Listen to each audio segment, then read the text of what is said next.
नमस्कार।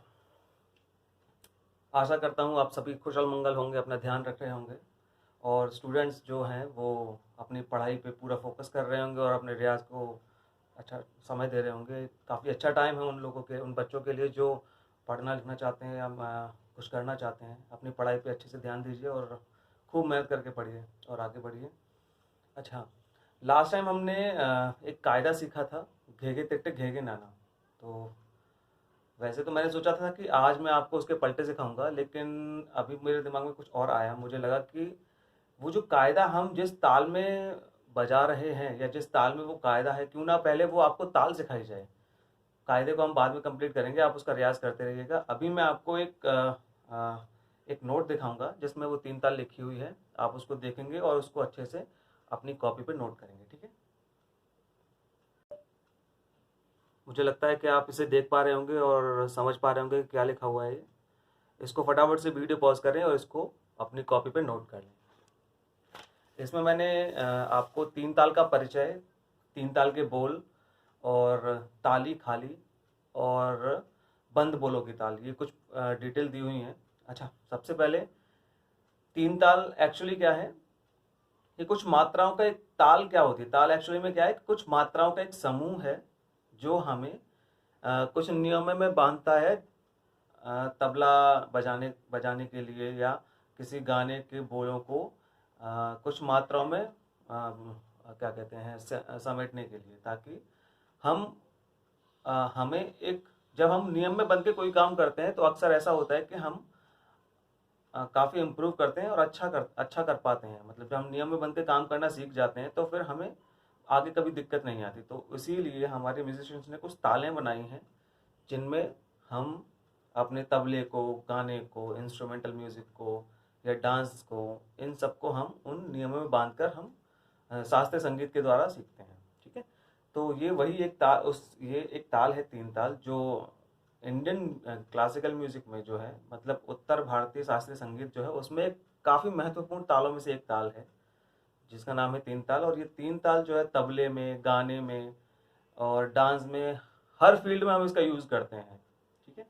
तो अभी मैंने आज आपको वही ताल बताई थी। इसमें आपने देखा होगा कि इसमें परिचय में लिखा हुआ है 16 मात्रा होती हैं, 1, 5 और 13 यानी 1, 5 और 13 पर ताली, 9, 9 पर खाली और 4 विभाग होते हैं, ठीक है। इसके बोल दिए हुए हैं धा दिन धिन धा तिन तिन ता धिन धिन धा, ठीक है। तो सबसे पहले तो हम इसके बोलों पर आते हैं। इसमें 16 मात्राएं हैं और 16 मात्रा के बोल मैंने आपको बताई दिए। अच्छा, अब इसमें आपने देखा होगा कि बोल के नीचे कहीं क्रॉस लगा हुआ है, एक जगह 2 लिखा हुआ है, एक जगह 0 लिखा हुआ है, फिर एक जगह 3 लिखा हुआ है ना। और 4 मात्राओं के बाद एक लाइन है, फिर 4 मात्राओं के बाद एक लाइन है। ये लिखने का पर्पस ये है कि हमने 16 मात्रा की ताल को 4 हिस्सों में डिवाइड कर दिया है। 4 मात्राएं लेकर एक विभाग बना दिया है। इस तरीके से उस ताल में 4 विभाग हैं, ठीक है। और उसके नीचे क्रॉस लगा हुआ है, 2 लिखा हुआ है, 0 और 3। तो इनका क्या काम है? ये जैसे क्रॉस है, क्रॉस का मतलब होता है शास्त्रीय संगीत में सम। सम यानी कि स्ट्रॉन्ग एक्सेंट, मतलब वहां पे हमें जोर देकर किसी भी बात को बोलना है। जैसे जब भी कोई गाने का एकदम सबसे पहला शब्द जो आता है उसको हम जोर से बोलते हैं, उसी तरीके से हम जब ताल बजाते हैं, ताल देते हैं, तो उसमें हम जो पहली मात्रा जहाँ पे क्रॉस लगा होता है उसको हम जोर से बजाते हैं। जैसे मैं धा दिन धिंदा 3 ताल बजाऊं तो धा धिन धिन धा धा धिन धिन धिन धा धा धिन धिन धा धा। तो ये जो मैंने जोर से बजाया ये क्या है? सम, ठीक है। तो हिंदुस्तानी शास्त्रीय संगीत में मोस्टली तालों में जो सम है वो पहली मात्रा पर ही होता है, ठीक है। तो अब हम आगे बढ़ते हैं। इसके अलावा जैसे 2 लिखा हुआ है, फिर 0 है, फिर 3। 0 का मतलब है खाली। खाली का मतलब ये है कि इस पे हमें क्लैप नहीं करना है, ठीक है। और जहाँ पे 2 यानी कि गणित के जो नंबर्स लिखे, जैसे 1, 2, 3 या इस तरीके के कुछ नंबर लिखे हुए हैं, उसका मतलब ये होता है कि जब हम हाथ पे ताली देते हैं तो उसमें हमें उस मात्रा पे क्लैप करना है। जैसे 2 लिखा है तो क्लैप करेंगे, 3 लिखा है तो क्लैप करेंगे। अगर 0 है तो हमें क्लैप नहीं करना है, हमें फिर उसको ऐसे हवा में दिखाना है, इस तरीके से, ठीक है, दूसरे हाथ की तरह। चलो, तो अब हम पहले 3 ताल को हाथ पे लगाना सीखते हैं। 3 ताल को हाथ पे कैसे लगाते हैं? जैसे 3 ताल के बोल हैं धा धिन धिन धा धिन धिन धा धा तिन तिन ता धिन धिन धा। मैं इसको आपको हाथ पे लगाना बता रहा हूँ। ये बहुत ज़रूरी पार्ट है हमारे क्लासिकल म्यूज़िक का।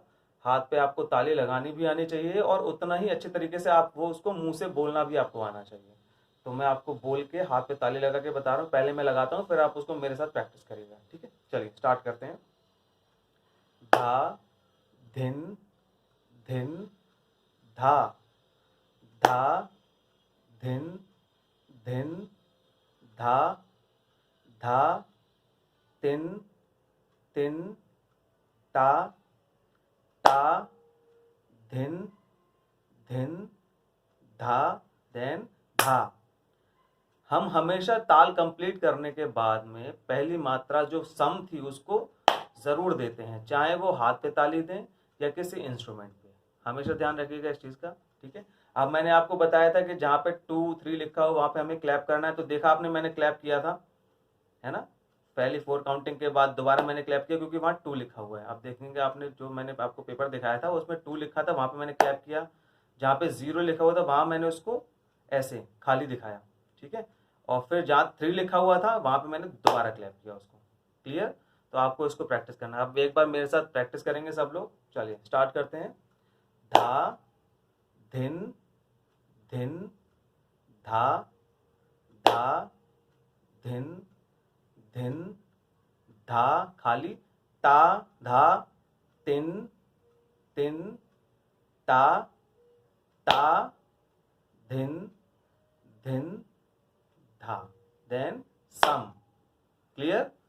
अच्छा, इसमें एक जगह लिखा हुआ है कि ये बंद बोलों की ताल है। अब बंद बोलों की ताल का मतलब क्या होता है कि ये ताल जो तबले पे बजाई जाती है। ताल के बोल दो तरह के होते हैं, खुले बोल वाले और बंद बोल वाले। खुले बोल वाले जो ताल होती हैं वो अक्सर पखावज मृदंग वगैरह पे बजाई जाती हैं, ठीक है। और जो बंद बोलों की तालें होती हैं वो तबले पे बजाई जाती हैं। क्लियर। चलिए अब हम इसको बजाना सीखते हैं, ठीक है। स्टार्ट करेंगे कैसे, मैंने आपको पिछली बार बताया ही था कि हाथों को कैसे रखना है, तो वो आपने मुझे लगता आपसे मुझे उम्मीद है कि आपने उसकी प्रैक्टिस की होगी।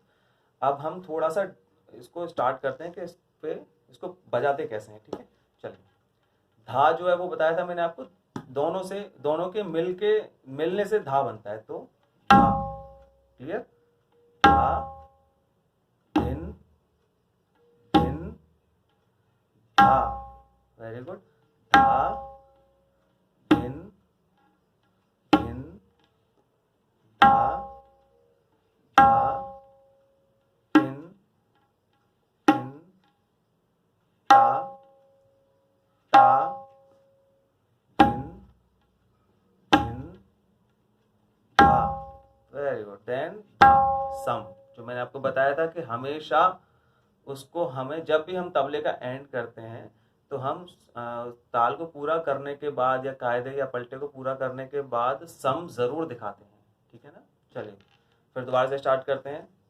धा, धिन, धिन, धा, धा, धिन, धिन, धा, धा, धिन, धिन, धा, धा, धिन, धिन, धा, एंड क्लियर।